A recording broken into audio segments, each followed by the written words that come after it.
welcome to Go For Your Life. Thank you so much for tuning in and giving me your listening ears. Woohoo! This is a podcast for everyone, about everything, and it's to encourage, inspire, uplift you to go for your life. And it is presented and hosted by myself, Caro, and my sweet dog Sparky. Give it up for him. I hope you're ready. Enjoy. Welcome back to another episode of Go For Your Life. And we are going for our lives all the way to New Jersey. Super excited about this. So speaking with 3 people today, it's going to be exciting. Of Salons for Life. It's an amazing project. I'm going to let them explain all about it. We've had BS on the episode, not a few episodes ago. And I actually already name dropped Salons for Life then because I kind of knew BS from that beautiful project. So I'm just going to let these beautiful ladies introduce themselves. So over to Nirupa first maybe, and then we'll just, do a little round. Hi, Carol. Thank you. Thank you for having us here. My name is Nirupa. It is in Indian, it is in Sanskrit, it means no form. So I actually am a native of India. I've been living in Jersey City for 23 plus years. For very long, I was a workaholic and worked in finance, and I exited from a corporate career in 2017, which is when I began exploring the idea of creative yoga for life. And that's how the Salons for Life project came about for me. Amazing.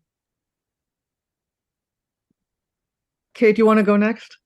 Sure. I was just going to pass it off to Sybil, but I guess that's a little indicative of kind of like our little triumvirate anyway.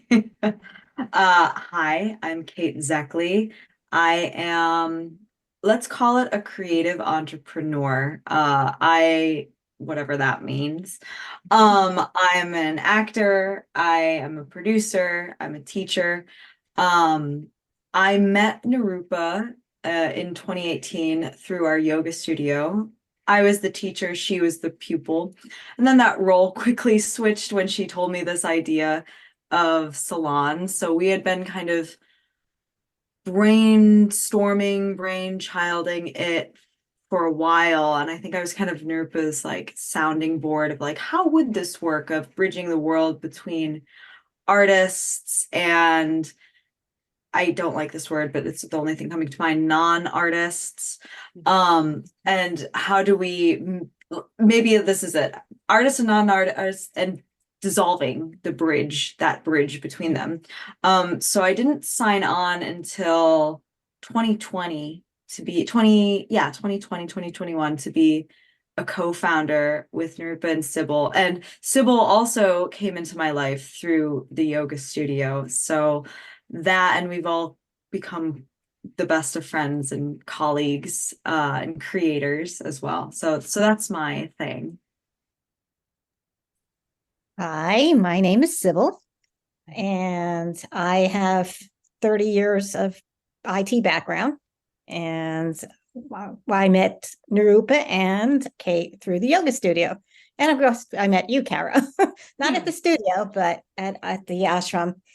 But Nirupa and I just went out to have, I think, a quick coffee or something like that. And we started chatting, and we just had the same mindset as far as helping people, as far as not necessarily financially, but in a way financially, because at the time we were starting to go into COVID and everybody was out of work or getting laid off or whatever it is. So we were transitioning into some way of being able to help struggling artists. So that's how I came aboard, and I became also a co-founder. I think it was in 2019, 20. I don't remember now. The years are just flying by. And that's my story. Thank you so much. So, by the way, look at this. I am representing as well. This is the I'm wearing the urban sadhu. So, because it was then at the time still Jivamukti, New Jersey, That's I would right, say, yeah. And it's now urban sadhu, and also was actually recently also on the podcast. So it's all connecting, all in alignment, as they say. So it's beautiful. Does any of you want to talk a little bit deeper into what Salons for Life, what the project is, and what listeners can sort of okay, what is this project? What does it mean? Nirupa. I'll start. I mean, the founding vision actually, which has evolved since as well, but the founding vision really came from creating a shared authority space where adults could free themselves in thinking and embodying and sharing as creative beings. I do not have an MFA, and I was trained in a fairly punishing school system growing up in India, where there was a lot of right and wrong, and so it always felt like a risky business to venture your voice out. And in finance too, the stakes were very hard because you make a mistake, you lose hundreds of thousands of dollars. So the sense of wrong and right and fair, win and lose, was very strongly encoded in me. And when I left a very structured and very strict environment in some ways, I think my biggest desire had been to create a space where people would come alive in the privacy of a living room and share their stories without fear of being censored or mocked or shamed. And within all of that, there was this very yogic sort of desire as well to create a space where there was activation. And the activation has always been through an artistic facilitator or a creative facilitator, an intentional facilitator that holds space, who's able to listen more than they are the dominating leading voice, if you will. And the third thing is the salons have always had a very radical revolutionary bent to them because they were inspired by the French Enlightenment salons, where women that didn't have access to university, granted these were privileged women, but they repurposed the living room into real life universities, and that's kind of where my head and my heart was when we started experimenting with this in 2018. Amazing. So amazing. Do you want to add on to that, Kate or Sybil? Or Yeah, I can. I think one of the threads for me that goes across all of the things that Nirupa was saying were like the inspiration is a shared desire to learn. Like Nirupa, Sybil, and I all met each other at a yoga studio, and if anyone's been ever to like a real yoga studio and not something that's, and not to downplay these because you can have an experience anywhere, but like in more of like a gym centric class, in a place where like you're actually chanting, meditating, like learning about all of the things that are outside of the small yoga in parentheses that most people, I think, in the West probably interact with. And so when you are in a space like that, it attracts people. Like it attracts people who have some sort of common desire. And I think the common desire and the unifier between Nirupa, Sybil, and myself was that we like to learn. And we were going to yoga practice for at least that as a major reason.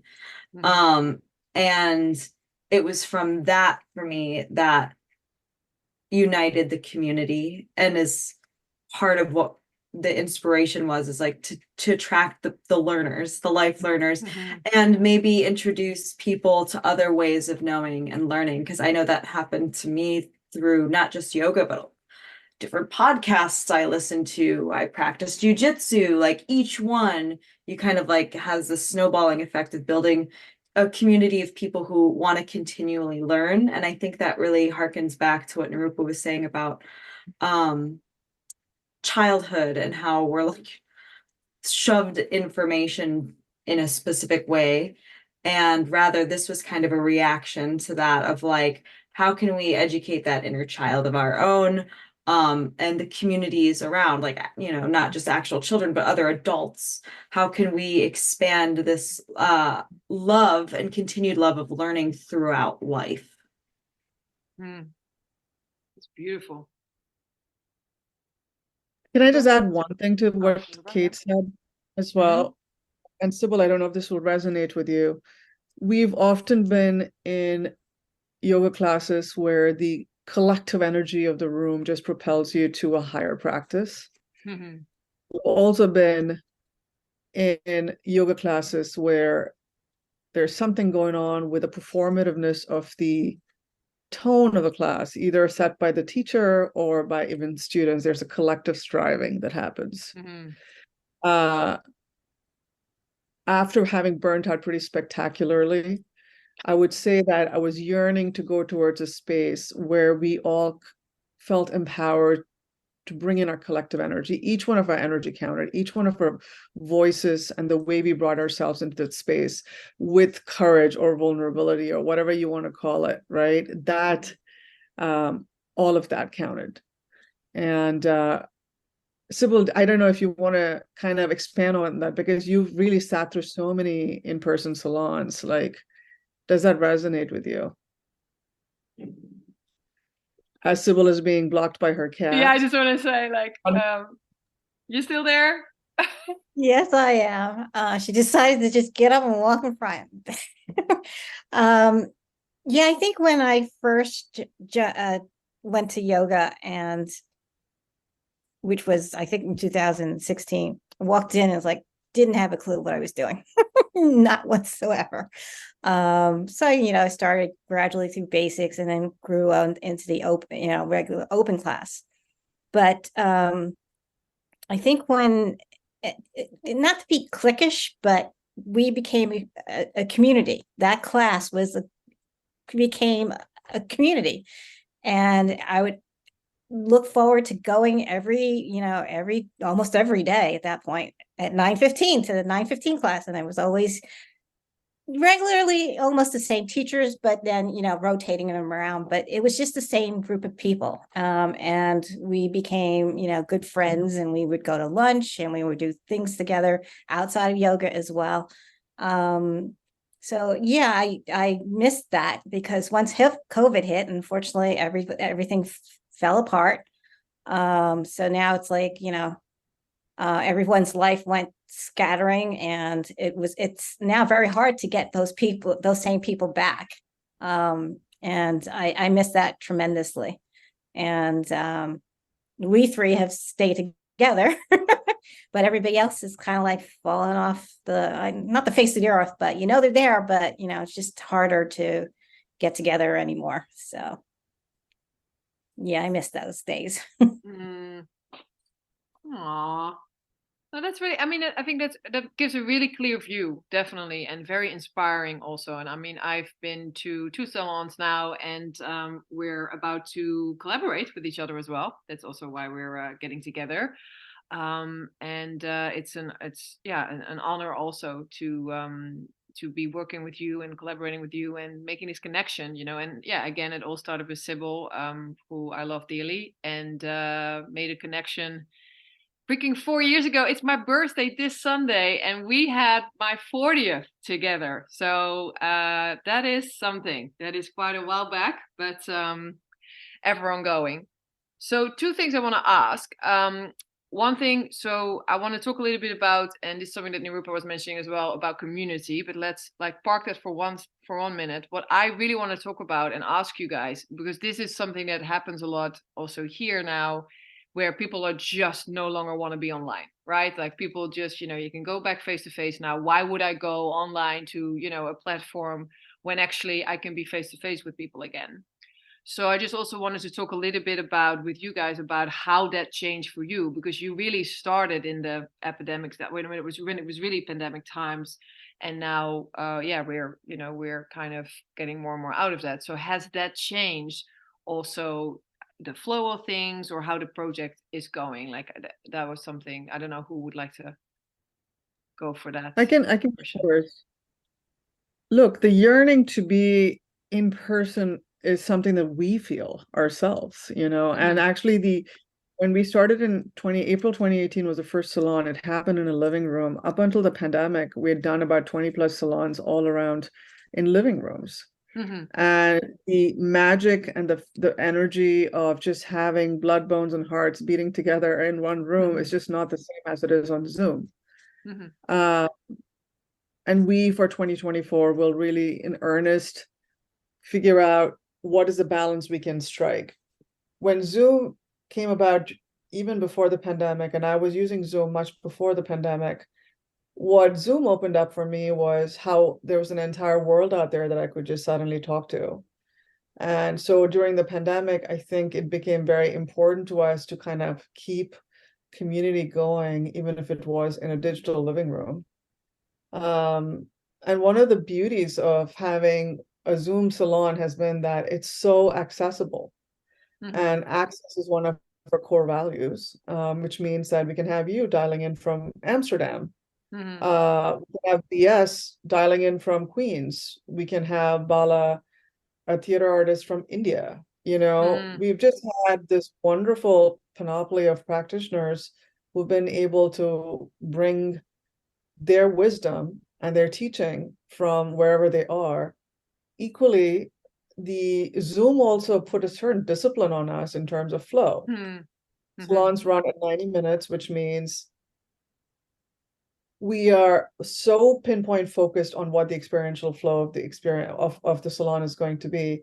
And that equally also has made it easier for people to participate when, in fact, showing up, combating traffic over an hour across some crowded tunnel in New Jersey or New York. The dropout rates were always very high in physical events. There was about a 30 to 35% dropout rate. With Zoom, we have less attrition. Having said that, we sense real fatigue. People do not want to be online. And definitely, I think it's harder to create intimacy the way you can when you are literally like in the living room with the somatics of people around you and you're engaging. Because just quickly question before I'll give it over to Kate. Has since the pandemic though, have you only done online salons, or have you still done some face-to-face as well? We did one face-to-face salon, which was more like an open house, just like people came together and sang and did like open mic at one of our oldest like kind of collaborators, my friend Punita's living room. We haven't since done it, but we are definitely probably going to do one next year at least in person. Nice. Kate? So I really wanted to address the intimacy aspect of things that Nirupa was talking about. And this is, of course, like, I think everybody has Zoom fatigue because, like any tool, it has a specific task, right? Like, you're not going to use a hammer to do the job of a needle. So I think that's where the fatigue is, just like, you can't have everything here, that doesn't work. So part of the thing that I've been trying to work to address along with Rupa, Sybil, and another one of our collaborators who's often the MC of our events and salons is Alexia. So a lot of times we talk about like, how can we structure this particular event, the flow, to work within the advantages of Zoom, right? And so, you have things, we've tried breakout rooms and things like that on a more like logistical point in the past. But I think part of it that we're starting to unlock is what intimacy means in the Zoom room. And I think it's amazing throughout the course of our digital platform incarnation of salons is to see how we can play with that intimacy. And I think we've started to uncover something that, like, in acting school, they made us do these private moments. So like a moment before the scene started that's not scripted, but that you think this person would do. And it could be something as easy as like washing the dishes. Like, how did they wash the dishes? And then, when you're washing the dishes, you start thinking about something else. So you're able to reveal a level of like intimacy privately. I think that's exceptionally hard for somebody who hasn't undergone like either, training through an institution or just, craft-based practice out there doing it, right? Because you can develop it in both. is to be intimate around other people. And I think oftentimes in the in-person salons, yes, there's the intimacy of like, oh, we're all up in space, but like that's only for a certain kind of person. I think Zoom allows people, because we allow people to turn off the camera. You know, we allow people to turn off their mic. There's some people who are able to have an experience and share it and hear about everybody else's, but maybe have a little bit of that extra buffer. So I think that allows us to have access, because you still have the people who would be the people in the in-person space standing up and saying something or raising their hand on camera. Like those people will always choose that. I'm one of those people. And like I'll just go do it. But not everybody wants to do that. But that actually is one of the target audiences for who salons wanted to reach out to.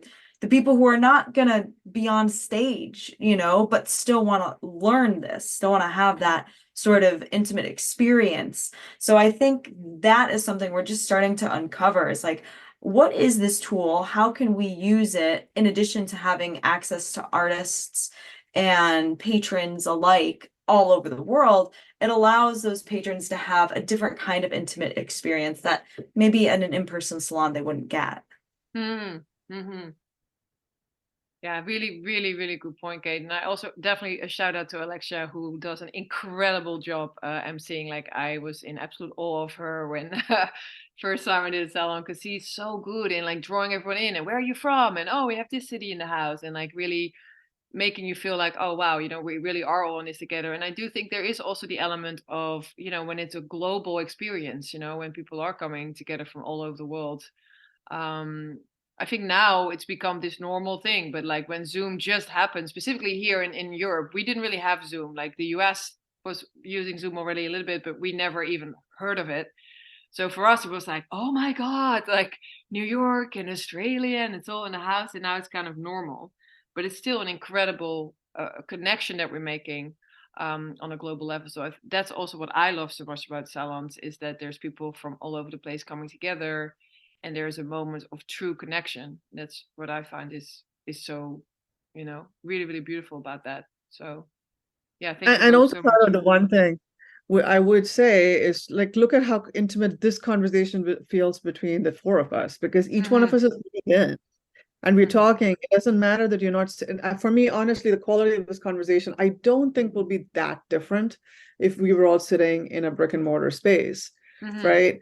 And so in a way, when Kate's talking about the intimacy, in addition to sort of facilitating and creating an open space for introverts or ambiverts to come forth in their way of communicating, I just think that facilitators, you know, in a Zoom space just have to be that much more mindful that they're creating enough, the ratio of activation to reflection time to sharing time is right-sized.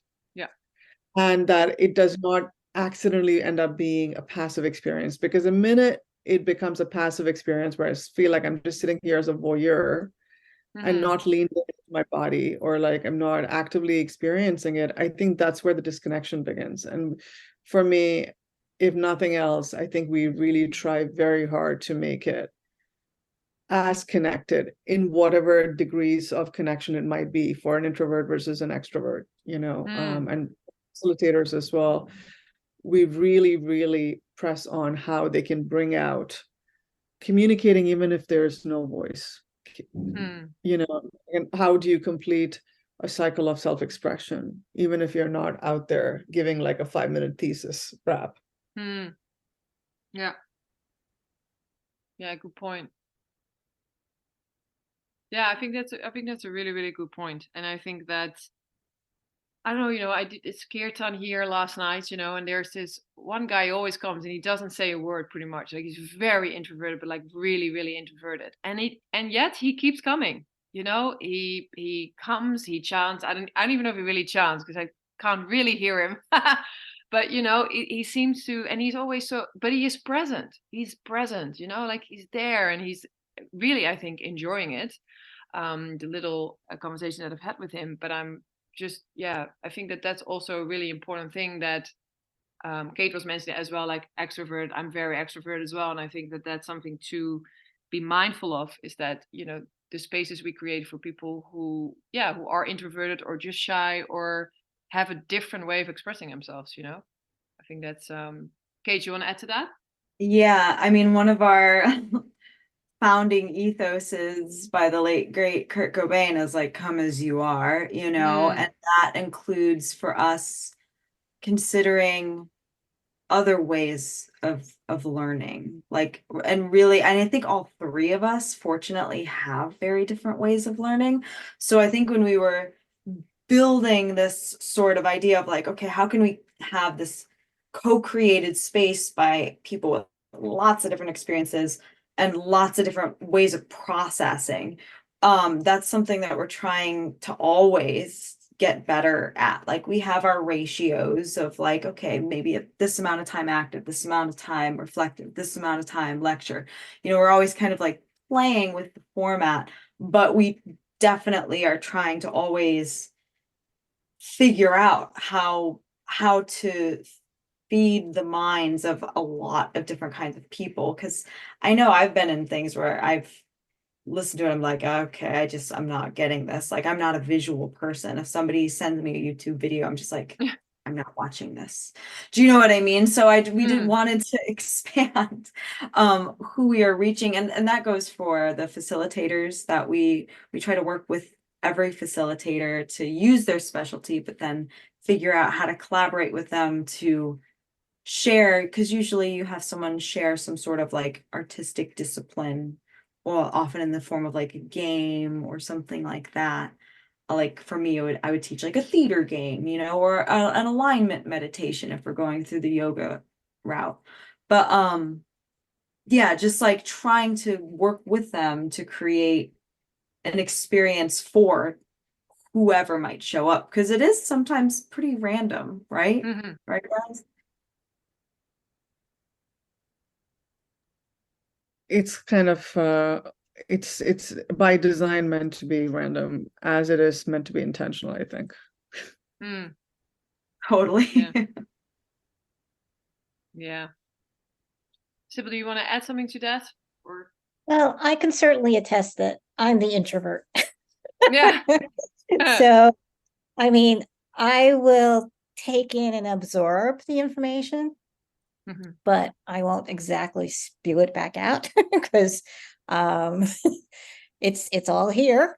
And most of the time I would write, but the way that I think are more like spurts of words than sentences. Like both of you are, I mean, well, I think all of you are more like very much into prose and poetry and things like that. My mind goes into words. I don't know why.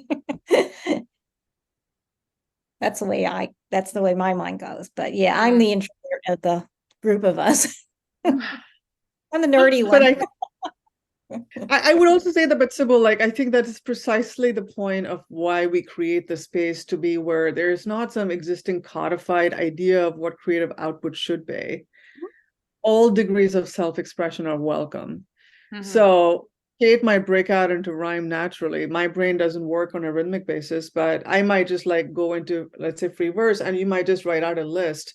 But the point that we are trying to really draw home is that in the act of getting in touch with your impulse to speak something out or to write something out, something that goes from an inner to an outer or an outer to an inner, in that is the thing that is the most sacred. It's really necessarily not the polished nature of something or whether it wins like a bunch of fans, you know what I'm saying? And that's Caro, that for us is really like sacrosanct.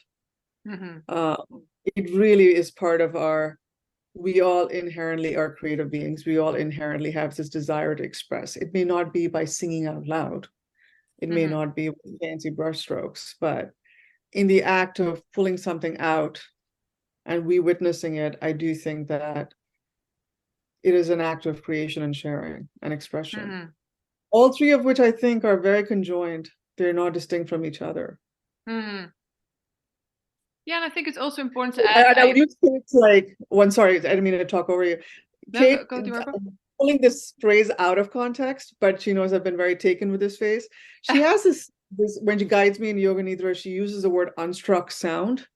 There's so much beauty in the unstruck sound of all our creative expressions. Mm-hmm. Yeah, definitely. Anahata chakra. Yeah, that's it. It is. It's the heart. It's the heart chakra, and like Mm-hmm. it's kind of just to round out my fixation on learning. It's I have OCD, so it's sometimes I can get a little narrow. But it's it's about taking learning and distributing it throughout like the body, right? It's I had amazing movement teachers, and I'm sure you all have had amazing yoga teachers who say no, there's wisdom throughout your entire spine. There's wisdom so that's why we really try to make it experiential in every way. There's multiple senses. It doesn't just mean like you're touching or you're watching. Like we really try to allow that to be. So that is that like unstruck. It is from the heart. It's the center point. That's where we try to let things land, is from the heart and not necessarily from the mind. Mm-hmm. No, I think it's a really good point. And just to close off this, then we can move on to my next question. Is I have a really close friend, Tadil, and she's always saying that she's very introverted. But I think we always have both, like it's not necessarily like, oh, I'm the extrovert. Like, because what sometimes bothers me is when I just want to be quiet, something's wrong with me, like, oh, something's wrong with Carol because she's not being extroverted. It's like, no, man, I'm just me. And we all have these different. So I think the way we express ourselves or the way we are in our personality could like, oh yes, he's very extroverted because he's, outgoing, da da da. But I think like many things, we have all these things inside of us, and it's just how we then choose to express ourselves or not to express ourselves is also a really important thing. I just wanted to add that because sometimes, I also on the flip side can get very upset about always having to be the, oh, there's the extroverted one. And sometimes I just have a day that I want to be just quiet, and silent, and just specifically what Sybil was also mentioning, like, sometimes also my way of learning is just that way of learning, of like picking up little things, picking up little words, that kind of stuff. So also our co-host Sparky is very introverted at the moment in Shavasana. Next to me, he's just saying, just tell her that I really agree with her. So yeah, that's it.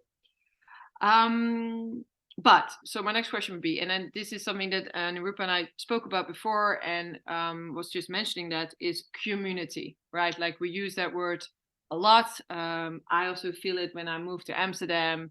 It was very much like, I just want to build a community there.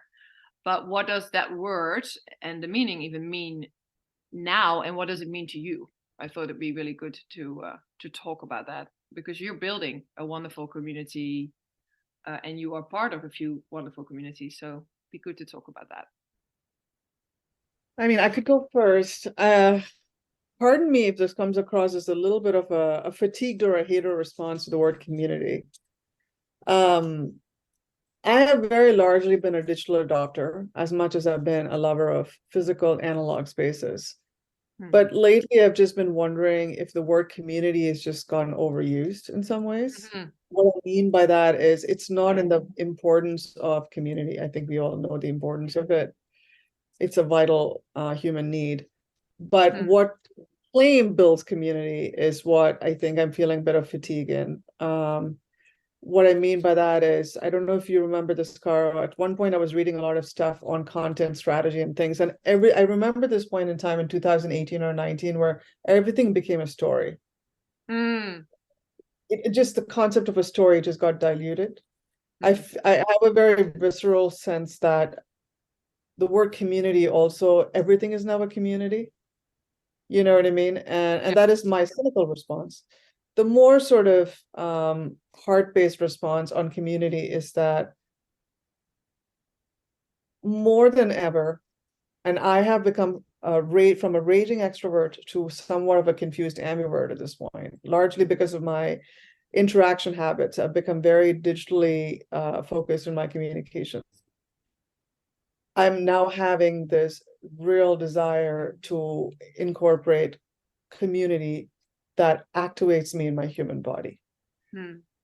Now, And it is not a very straightforward, I need to be in a physical space to feel community. I could be in a roaring party at this point where everyone is talking so loud that I cannot hear myself and my heart's beating at 135 BPM, beats per minute. I'm not necessarily feeling community there as much as I might have the most profound training session with Kate. I train with Kate, and we are like split across screens. She's in Florida and I'm here. And then I have this most connected session of flow, and at the end she's leading me through a yoga nidra session. And I told her the other day, this is an example of how there can be such profound community of two people being so far away and yet so close in the way the experience is facilitated. So I will just say that community, in my mind, has to be designed keeping multiple things in mind.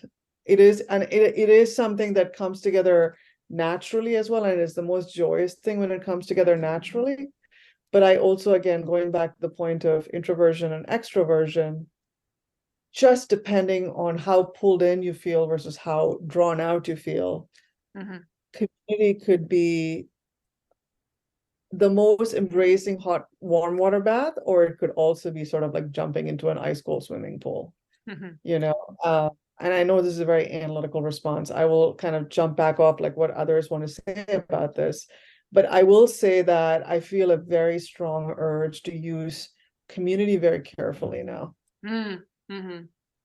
Not everything builds community.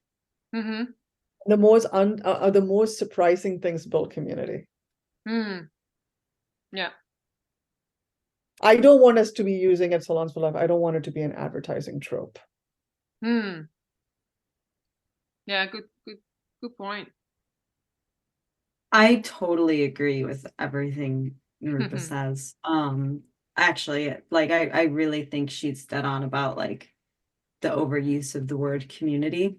And I think that's why for me, I take a very yoga approach. I like let me rephrase that. I practice a very yoga approach because it's hard actually to do this. It's much easier to say yes to something in advance and then like find yourself like, oh no, I didn't really want to do that.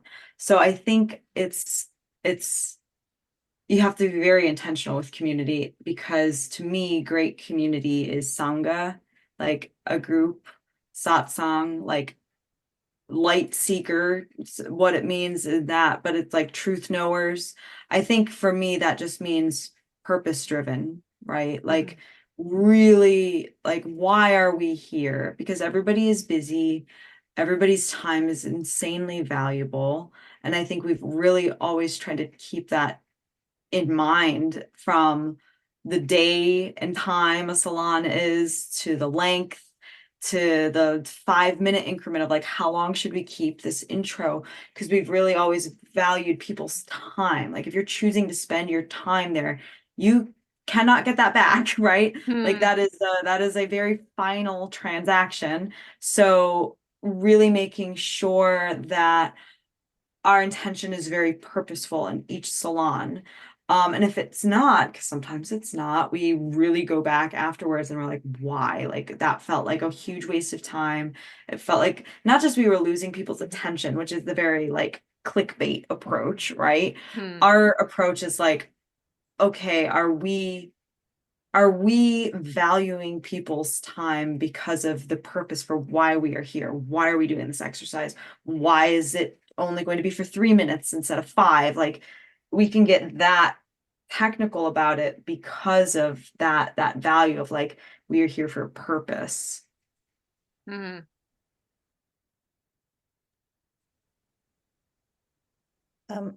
me, the meaning of community, and then I'm not taking it from the Salons for Life point of view, it's from my personal point of view, is people of like mind, people that respect each other. Not from, and everyone can have different opinions, but as long as by the end of the day you respect each other, that to me builds a community. Yeah. And I would also add one more thing to what Sybil said and what Kate said. In addition to shared values and being able to coexist with differences and amplify each other's because of, I think that being seen, being heard, to see, to hear, actively witnessing, actively listening, these are some founding values for me at this point on what creates community. Yeah, I think you all make such good points. Like, you know, and I think, you know, it's the same. Some words are overused though. You know, like, I mean, I'm an ethical vegan, and it drives me mad how everything is always vegan or organic or bio, or, you know, like it's just thrown in everything now, to a point where it's a bit sad, because the word is actually, it means a lot. Like, I love the words come in unity, you know, like this community. Like, I just love it, because it is such a important thing, and we all have communities that we're part of. We all want to be part of something, but I think that even if you just take the word away, I think what you guys do with the salons is so beautiful, because you are bringing people together. At the end of the day, that's what it is. You know, you're just bringing people together, and you're giving people an opportunity to really learn from each other, people that might never ever have met also. And I think that that is also the magic of your project. Is like, wow, this is just, you know, what a wonderful, I mean, even with BS, you know, like Sybil was like, oh, you should come, and I was like, I don't know, like, I don't really know things. So like, I'm not really a rapper, I don't really know. And then I just had such a good time, because it was so much more than, you know, it was, you know, spoken words, but also like setting your intention and like get ready for the new year. It was just so wonderful and so beautiful. I also am a big fan of BS anyway, and he was an incredible host. He did such an amazing job. But it was, I felt I was in London. I remember like sitting behind my computer, and I was so there, you know, I was really just in it. And that's, I think, also the magic of how it's run, is you are there, you know, and you're present. And it's yeah, it's just such a wonderful thing that we can have that through our screens, you know. And yeah, it's just I'm a big fan, but you all know that. One thing I also really wanted to say to the listeners, and I wanted you guys to talk about, is that a lot of the proceeds from your salons go to good causes, right? So that's also something that I really wanted to highlight, because that's another thing why I think you guys should be supported, and more people should come to these salons. Because I mean, I remember that from Sybil when she invited me the first time. I was like, wow, great, you know, like, and I went straight to the course that there was one of the courses that was you guys were supporting, and it's just so good. So please enlighten us about this. Sure, I can go first. We, around the pandemic, is when we decided that we will integrate the triangle of community building and learning with sharing in a cause. And so we started donating to organizations that were doing grassroots efforts around COVID, local to Jersey City, and then it just became a theme, and we stuck with it. So every year we pick a curatorial theme. Last year was actually last year I can't remember, but this year 2023 is Nature Interrupted and Planet Interrupted. Sorry, we picked a local advocacy organization that is fighting to keep a public state park from being privatized by a billionaire. It's called Friends of Liberty State Park. So every salon we dedicate proceeds towards, such that we're able to true up to a total amount of $1,000 that goes towards the organization. The organization that we pick typically would be very grassroots, very sort of not funded by huge corporate donors. It's very sort of what we would consider an independent organization, just similar to the ilk of our artists who we support as well. We're not on major commercial platforms. $1,000 might not seem like a lot of money to a lot of people, but it is like a significant chunk of what we make. And so it goes into part of our dual mission of, on one hand, every salon supports an independent artist or an independent culture worker or a healing practitioner. And the other part of it is to support an organization that is fighting for a cause that aligns with us, which typically will be lined up with justice, equity, or environmental stewardship. Yeah, amazing.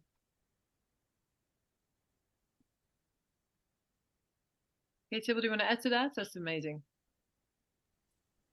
No, I don't have anything to add. If you could. It's pretty much what we do. I mean, if we're lucky, we break even, but the whole point of our salons is to give back to the organization. We decide I guess towards the beginning of each year, we decide who it is that we're going to contribute to. I don't think we've decided what 2024 will be, but definitely we definitely picked the Friends of Liberty State Park because it's a major fight to save our state park from being overdeveloped or developed into, God only knows, golf course, or I don't know, stupid things, really stupid things. That, a park should be a park, and it should be for the public and not for people who make, hundreds of thousands of dollars, who could afford, to pay 18, holes of golf. It's just ridiculous. And to kind of add on to that, like, that's a community, right? Like, that organization is a community to go back. And so if your community is not making like an active change in the world, because what we did want to do is have everyone like sit around and like pat themselves on the back and then just like do the exact opposite in the rest of their 23 hours of that day, so, and that comes from yoga as well. It's like a very, like you were saying, the ethical veganism of like, yoga is ultimately a life practice of ethical living, right? So I think it was very, very much founded upon that ethos of like, okay, our community is in here, but it also has to go out there.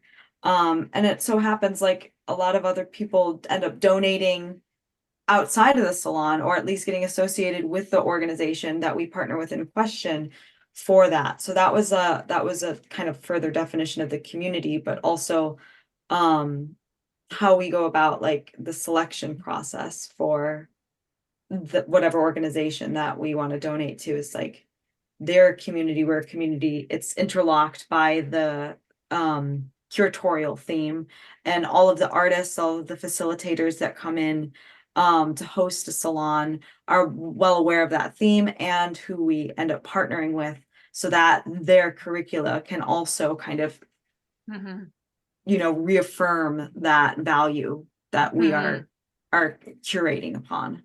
Yeah, that's really beautiful.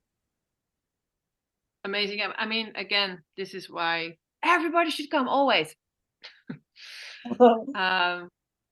Right? I mean, yes. From your lips to our future audience's ears, we could never have enough people attending our salons. We would be so gladly, please, whoever, if you're listening to this podcast, we would love to have you on the Paro. Exactly. I could be going on and on and on. I have a few more things to ask, and one that I want to ask to you all personal. So every single one of you is the following. Like, so for me, what I can imagine, if you've done this project, you've done the project for a while now, what kind of influence has it had on your personal life? So how has Salons for Life changed your life? Like, but really just you as an individual. I'm really curious about that. I have one. I have mine rather. Being able to see in real time how other people learn through their responses that they have. Like, I have one way of viewing the world that I've facilitated salons before with my own practices, and it's to teach something you put out there, what how you understand it, and try to pass it on, and then to see someone just be able to take something and create something. Well, I never thought that they would have come out of them, and it's because the salon I think it just offers that space for like the one that you wouldn't expect to put themselves out there in a way or create something that has just like really truly surprised me. So I think that's what it's contributed, is that like just the joy you get from a different perspective, you know? Amazing. I think that this quote comes from Scott Peck in A Road Less Traveled. And he says, listening, I hope I'm not misquoting Scott, listening is an act of loving. I think the salons have taught me how to what, along the lines of what Kate says, how to listen really deeply as an act of love. And it's not necessarily just to my fellow participants. It is to also myself, and to really pay attention to how, again, creativity is a community fountain, meaning being in a room, let's say that we have a freestyling drill from BS, he starts out the dum-dum-dum, and then someone else carries forward the baton of it, and then someone else takes it, and then pretty soon the game of telephone becomes this full-blown tapestry where we've all kind of expressed ourselves. And the act of listening and then co-creating, I think are two fundamental tools that I've really learned to value and really bring forth, if I can, in real life as well. I think that the more collaborative environments we build that foster this kind of support and love, I think that it will really go such a long way towards kind of helping us diffuse conflict in this such a polarized world. So that's my learn. Mic drop. That was beautiful, that ending. Yeah. So For me personally, it was to grow a friendship between us. I found a purpose. I was able to use my technical nerdy background to help, to grow. I'm the magic editor of the videos. Plus, I've learned how to maintain our website. I've learned a lot of things, just, things that have never been in my background before. I just have the tendency to just pick things up. And but not only to pick things up, but I have a purpose behind it now, to use that brain of mine. And I think that's my joy in being part of the salons, is being able to use that for the greater good. Yeah, that's amazing.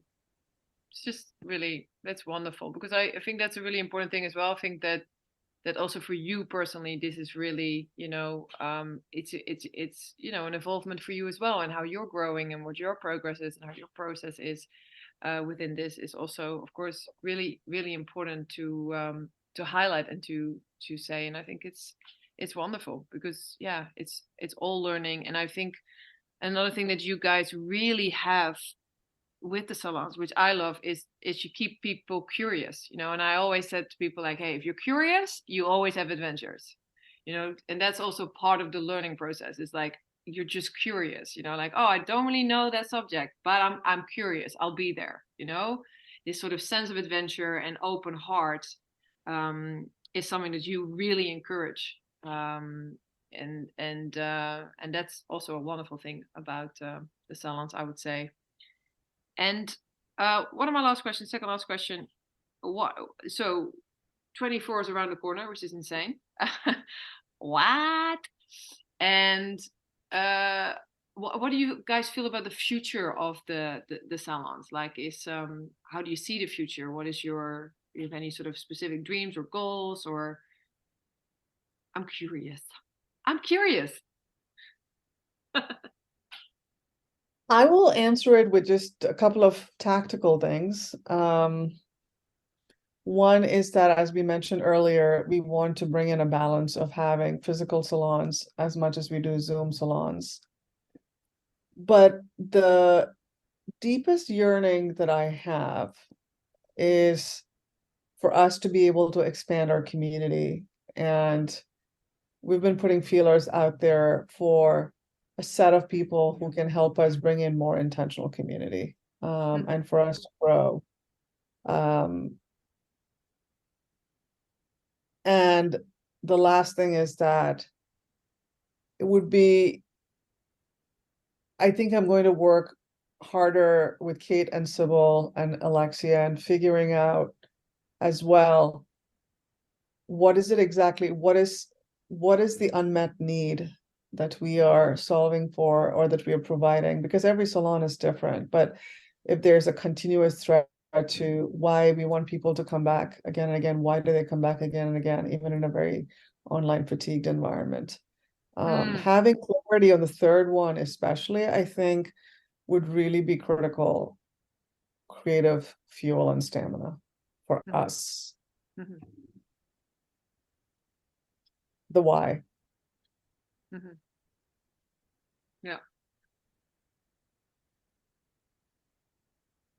Kate or Sybil? I think for me, it's mostly on I'm actually very clear, at least on the why for me, right? And it comes back to that like purpose. I'm here to have an experience, right?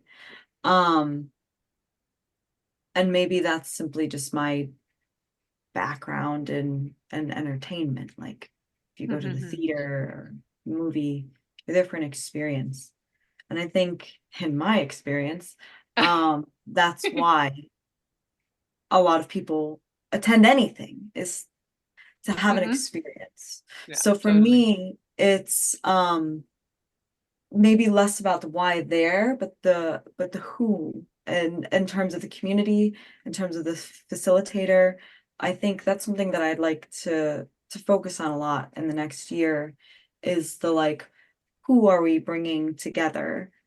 And because it's like that serves that why of like, why? Because they're giving this experience, so that requires clarity, at least on the part of what we can control, which is the facilitator, SFL, Salons for Life collaboration, right? We can control that. We can't really control the audience, right? We can try by being intentional about who we invite, but as we continue to grow, we might not know. So I think being very clear on like, what is the experience we're offering, and who can we reach out to, and who can we bring in to execute that.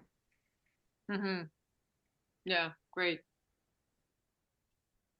I think the goal is to try to figure out that, I don't know if it's the magic ingredient or what is it that will draw the people in, and just kind of matching our curriculum to that. I think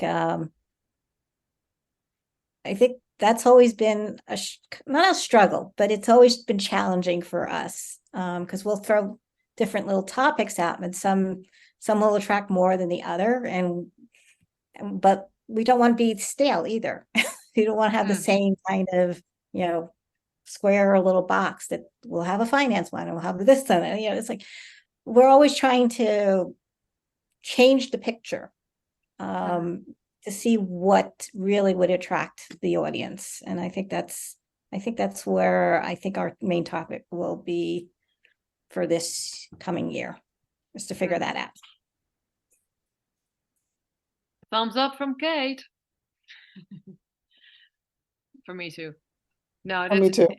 Definitely. Really, really well said. Because I think, and that's what I really, I've worked with a lot of different projects, like in different setups and all that kind of stuff. But I also love that you are so open to feedback. You're so open to how was your, exactly what Kay was mentioning, how was your experience? Like, how did you experience that experience? And please share with us, because I think that's the one secret I think you guys have of your own progress and your own growth, because you're open to that. So many people are not, because there's, they're like, no, it's already polished. My diamond's already polished. You don't need, I don't really need to know what you think. And I think it's that thing that really creates that beautiful flow and growth that you're going through, you know, and that will keep you going. And I think the world is constantly moving and changing, and you just got to go with it, you know. I mean, that's Nirupa and I've had some personal conversations about this, where, you know, I also was saying, like, yeah, in Amsterdam that's the same thing. Like, things are constantly changing. Like, people come to events and then they don't, and then they're back again, and you're like, what? I don't understand what's going on. But I think that's also just keep going and keep going strong, because what you have is so unique and so magical and so beautiful. And, you know, I wish you everything and more. And I can't wait for the salon that we're going to do together. Is called Slow Mo, Way to Go, Slow Living in a Fast World. Super excited about it. So really, we're going to look at some New Year's resolutions. We're going to look at how we can unlearn habits and learn new ones, how we're going to work. We're also going to work with some food meditation, looking at slow eating as well as slow living. It's going to be amazing. And it's going to be Saturday, the 27th of January, 4:30 p.m. Amsterdam time, so CET, and 10:30 a.m. New York time. So just find all the information in the show notes here. It's going to be really amazing. I'm super excited about it. Aren't we all? And I'm really looking forward to to being with you and being able to have this experience and also give this experience, because that's what I'm here to do anyway. So so I really, really appreciate your time in coming onto the podcast all the way from the US. So is it, Kate, you are in Florida? Yes, I'm in Florida now. Oh, yeah, because in my head, And Nirupa and Sybil will not. be coming. Nirupa and Sybil will be coming into my turf soon, because I'm actually getting married this weekend. Yes, exactly. So, You're yes. saying that. So, but I'm always up in Jersey City. We always virtually or in person. It feels, that's the one thing that hasn't changed, I think, post COVID, is like we're always talking, Nirupa, Sybil, and myself. So thank you so much, though, for giving us the opportunity to kind of like share our little world and our experience in creating it too, because that's the side that people never see, is the like administrative side, you know. So I really appreciate that.